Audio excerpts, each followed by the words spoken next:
Hi, I'm Claire Spencer and I'm the Chief Executive of Arts Centre Melbourne. When I was approached to be interviewed for the Banding Together project, I had many reasons to reflect on how our music community has been impacted by COVID-19.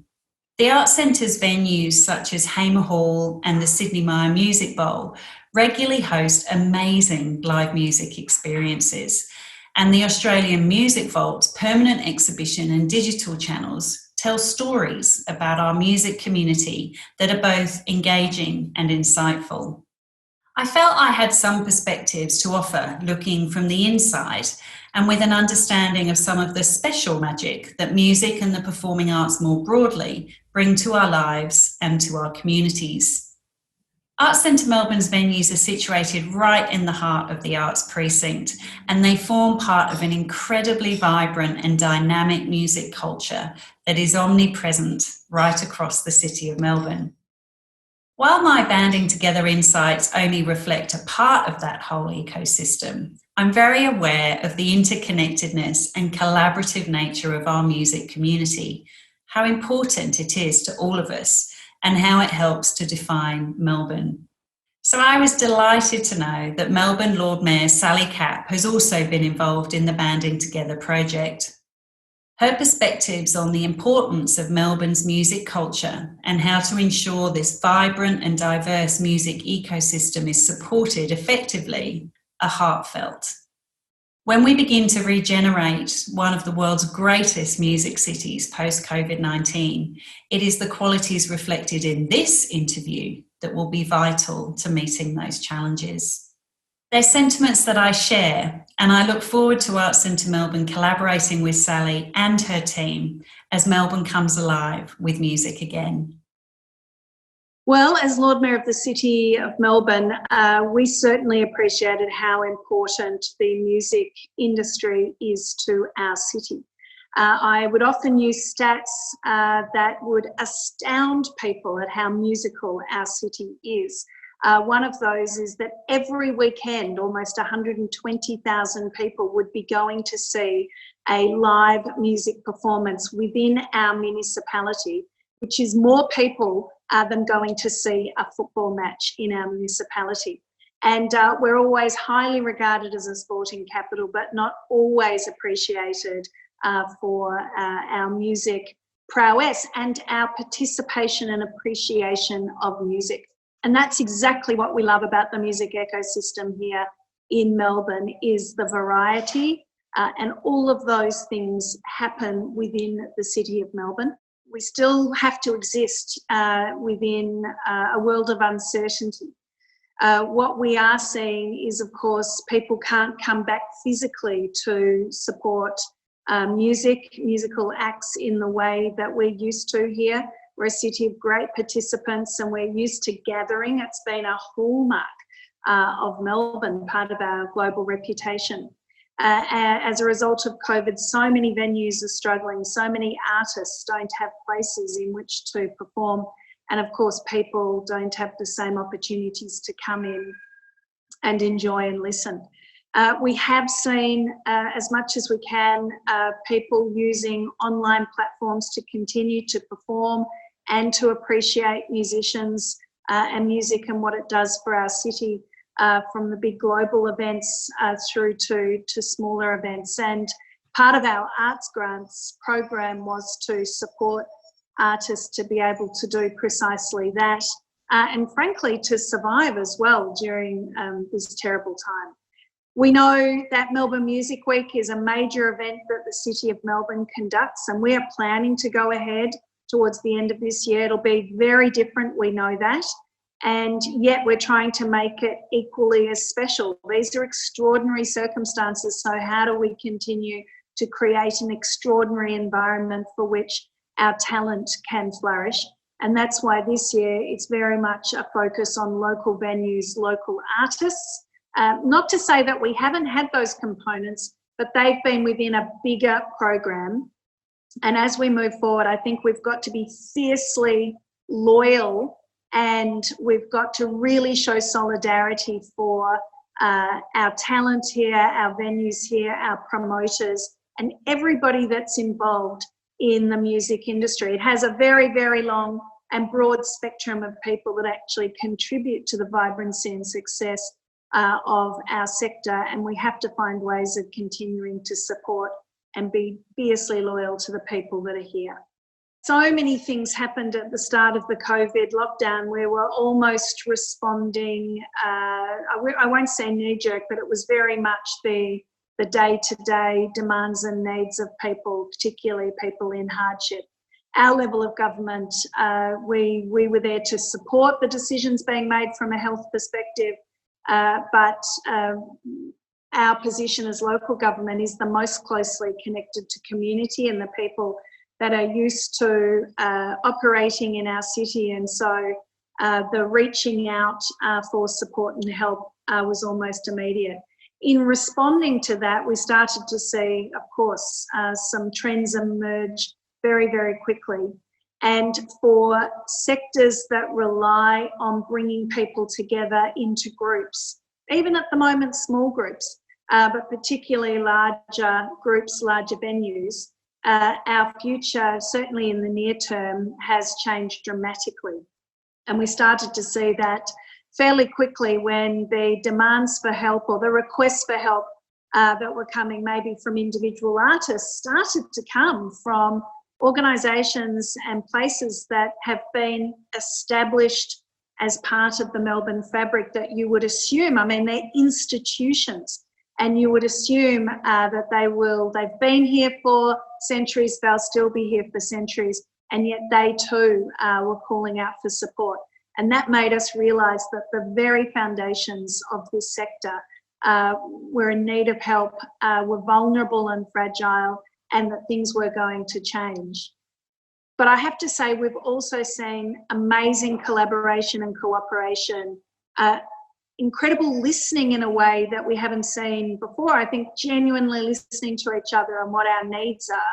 And I know from the city's perspective is really moving into that partner supporter role and doing, frankly, whatever it's going to take to make sure that sectors like the music industry that are absolutely interwoven into the culture and economy of this city survive.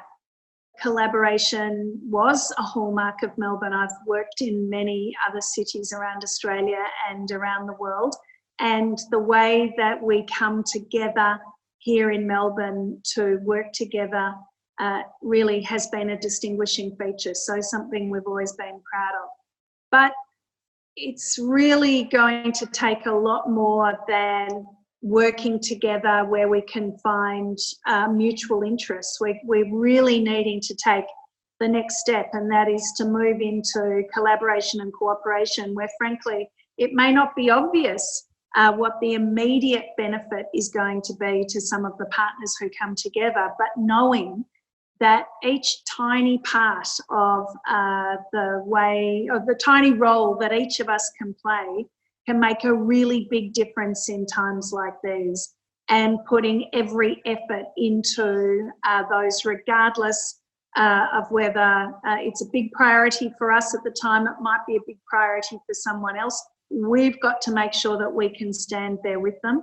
And when there are things that are big priorities for us, then we should be able to expect others to come on board. So we're going to see, I think we need to see people really standing shoulder to shoulder in a way that sort of sweeps away the personal agendas and really gets everybody focused on what's good for the entire sector, for the entire city, what's good for the whole, and we have to be absolutely prepared to play our role in that, even if we can't see a short-term immediate result.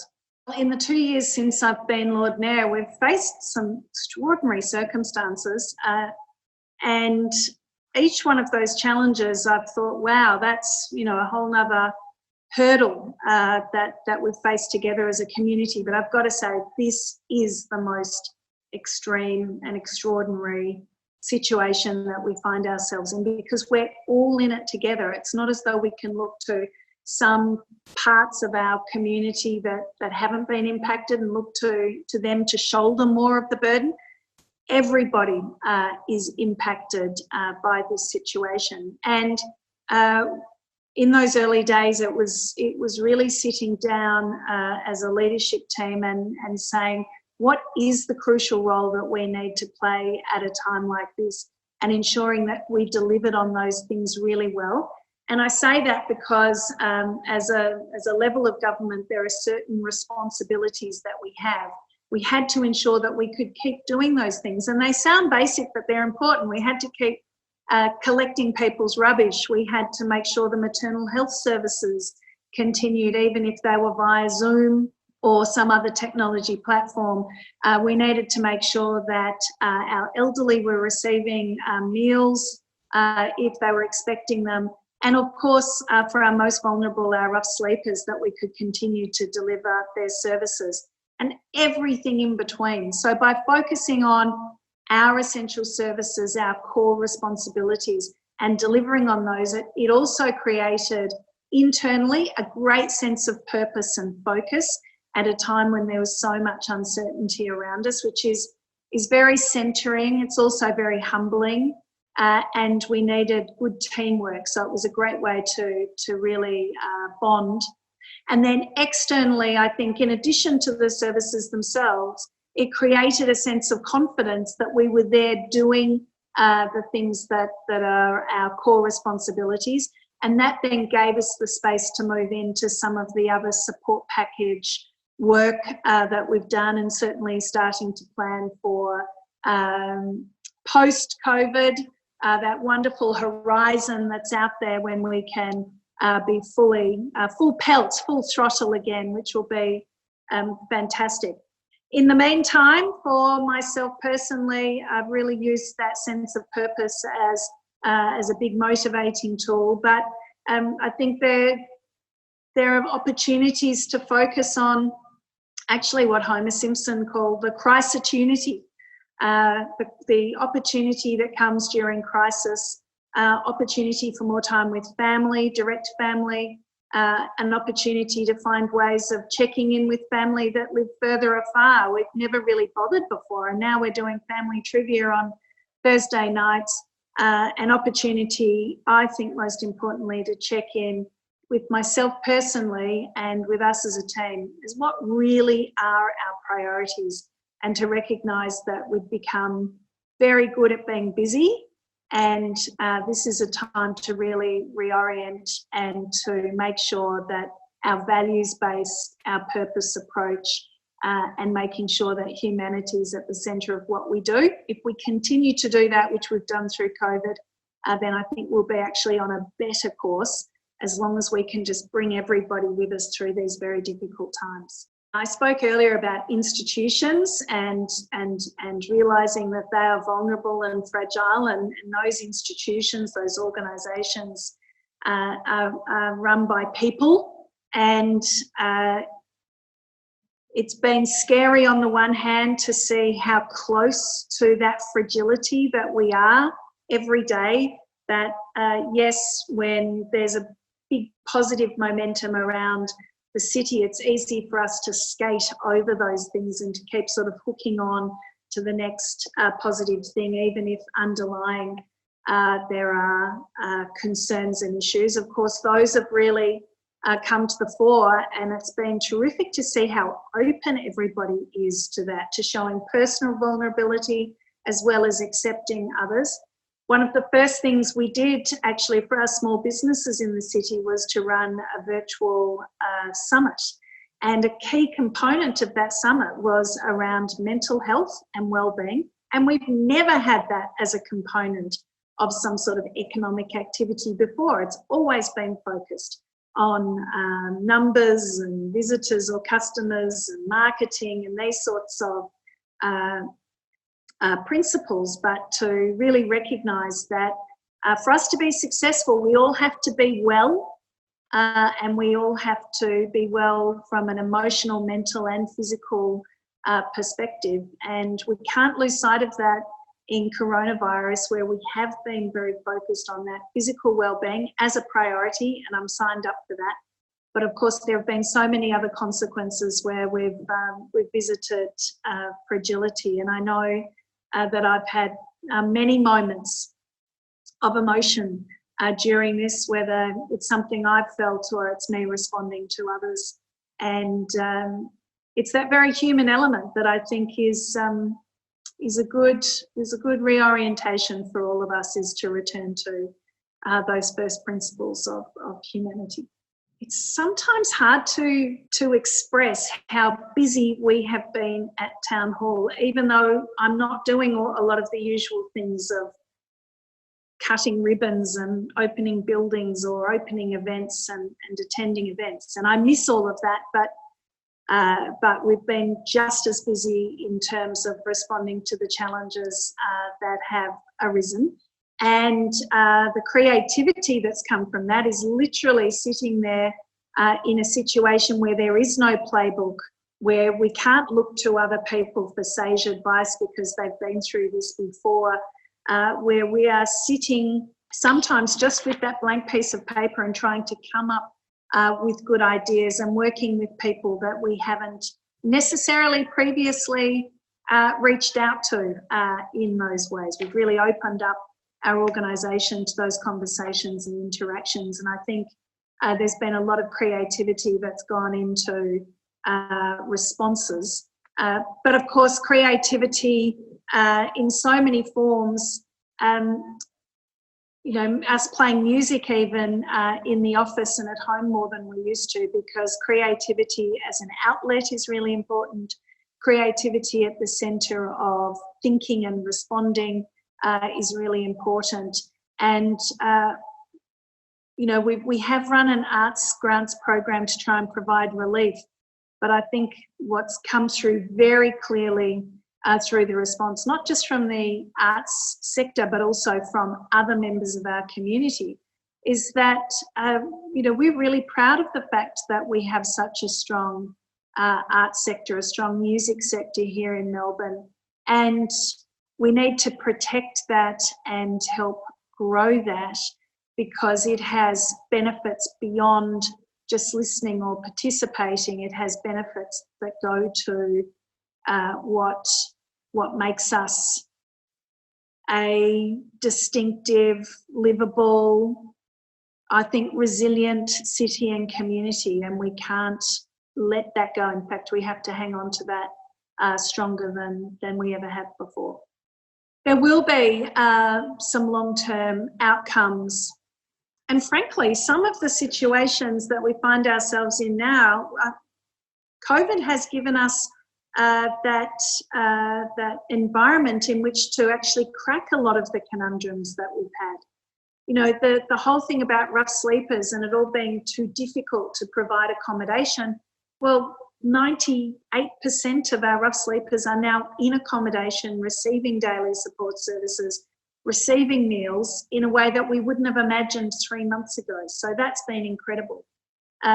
To bring us back to this conversation about music and how important it is as an asset, I do believe that we've got to a point in our busy lives where we took a lot of things for granted, and we need to move those back into being priorities. There will be some things that substantially change that'll be more difficult. So even in the near term, as a city that loves welcoming international visitors, that loves welcoming international artists and performers, that has benefited from that international reputation, I think that's going to be a long time coming back as we grapple with what this virus means around the world. But at the same time, this is an opportunity to show how loyal we are, to show our solidarity and to really galvanise our efforts around what is unique to us here in Melbourne. And so many features of our music industry are unique, and to showcase, support and really cherish those more than we have before. And if that was a conundrum that needed a bit of cracking, I think that's something we have to hang on to, because I know from talking to people in the industry pre-COVID, and then I've just actually come from a workshop with our venues, that there have been hands going up across our music industry on certain aspects of where they've been seeking support, but because the momentum has sort of pushed us along, we haven't taken the time to really look back and say, fundamentally, what sort of support, what sort of light do we need to shine on some of these aspects of the industry to make sure that it can flourish, it can endure, and it can continue to be successful. And this is the time for us to go back and make sure we're doing those things well, that we understand them, that we resource them properly, that we appreciate them. And if that can be a positive thing that comes out of COVID for the music sector, then I think that would be wonderful. And as Lord Mayor of Melbourne, I've been able to see or hear about so many of these inspirational acts of compassion, of selflessness, from our essential workers going above and beyond through to the sharing that's happened. I am really pleased that the City of Melbourne, we run an awards program every year, the Melbourne Awards, to identify leaders and people that have made significant contributions to the community particularly, and to creating positive change. And this year, we've actually turned that on its head a little bit, and this year's edition of Melbourne Awards is for community champions. We've had some music legends like Michael Gudinski as Melburnian of the Year before, and last year we had, is it last year? The year before last, we had the amazing music therapy program that happens up at the Royal Melbourne Hospital as one of the winners as well, to show how music can make such a physical as well as emotional and mental positive impact on patients. So this year it's all about community champions, and we're doing that because we realise that there are so many amazing things that have been happening across our community. And even though some people feel it's difficult to celebrate in some of our current environments, but by calling out and celebrating these acts and contributions, we're hoping to inspire and motivate and say a big thank you to people that have really made big differences. So yes, I have seen neighbours going out of their way to help others. I live in an apartment block. We set up a voluntary schedule for getting food and meals and doing other jobs for people that needed to be in quarantine, either because they were older or because in the early stages they were self-isolating following travel. And I don't even know most of these people, and we're all jumping in to help. But some of the more extraordinary things have seen us deal with some of the bigger challenges. And, I just have to keep calling out the response to rough sleeping and homelessness has been simply superb in this city, and it's come from extraordinary efforts, and very motivated about that. See, COVID is this time where we recognise some of the fundamentals. How could we ever think we could live without music? I mean, it just, as soon as we had to stop opening venues and we couldn't go to a pub to listen to an artist or a jazz club or a cherry bar for a late night dance, or some, of course, our bigger venues. And I know, one of the first things that was cancelled was the MSO playing at the Sydney Mine Music Bowl. Devastating. And I think to me, when I think about music and I think about Melbourne, to me, it's the sheer variety and volume. It's the depth and the breadth of what is available in this city, something that everybody can connect to, would be available for them to participate in across the city, basically every night, which is really one of the standouts for Melbourne as a city in Australia. Music has absolutely driven our nighttime economy, but at the same time, one of the programs that we fund is for our seniors to come in for special shows mid-morning, and they were always sold out at the Arts Centre. So it just goes to show you that the love of music starts when you're born and it doesn't end. It may change throughout your life, but whatever stage you're at in terms of your musical journey and your musical tastes, you can access it live in Melbourne, usually. And post-COVID, it's what we need to get back to as quickly as possible. And we know that it is one of the fundamentals that we have missed and that we need to support, and that Melbourne is just not the same without music. Every sector is looking at evolution as a result of this. Some of it will be shorter term responses and others will be enduring in terms of how we change. I do think that there'll be aspects. How can we make it more efficient? How can we make it fairer in some ways in terms of helping people come into the industry, move around the industry and get their fair share of appreciation and spotlight. I think there are systems that can be changed. We've just been talking through some of the structural challenges in the industry, and in many ways, you know, every industry has a vicious cycle, and we need to turn as many of those things into the virtuous cycle. So how do we make sure that each part feeds into the other? I'm sounding like a consultant and I'm not.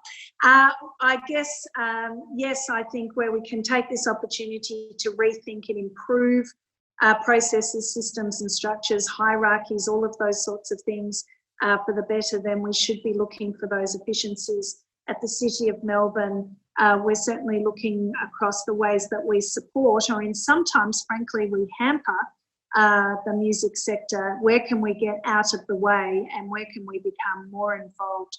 I think those aspects will be terrific. And even our buskers, and are we too restrictive on where and when people can play music in this city? And how do we balance all of those things with other needs in the city? We've had just quite a bit of a chat about EPA music levels and residents and late night music venues, all of those things. But frankly, where we can make everyone coexist happily, that is the sweet spot. And we know that for everyone, we need music in our streets, and that's what we're looking forward to returning to. But we do need to take learnings out of this and make sure that we come back better than ever. I hope we can create more capacity for artists and performers to be able to be heard, to be paid, to be appreciated. I think we already are well served with venues, and we are well served with talent and expertise in the sector. And yet what COVID has shown us is that perhaps there's just not been enough generosity in the music sector. I don't mean from the players, but also from audiences to make it worthwhile, to give more stability and credibility to the sector, and to make it less vulnerable, and ways in which we can systematically improve that, I think would be terrific, because we know, yeah, as I said, we know we can't live without it. So how do we actually make it easier for people to get in, to stay in longer, and to be successful?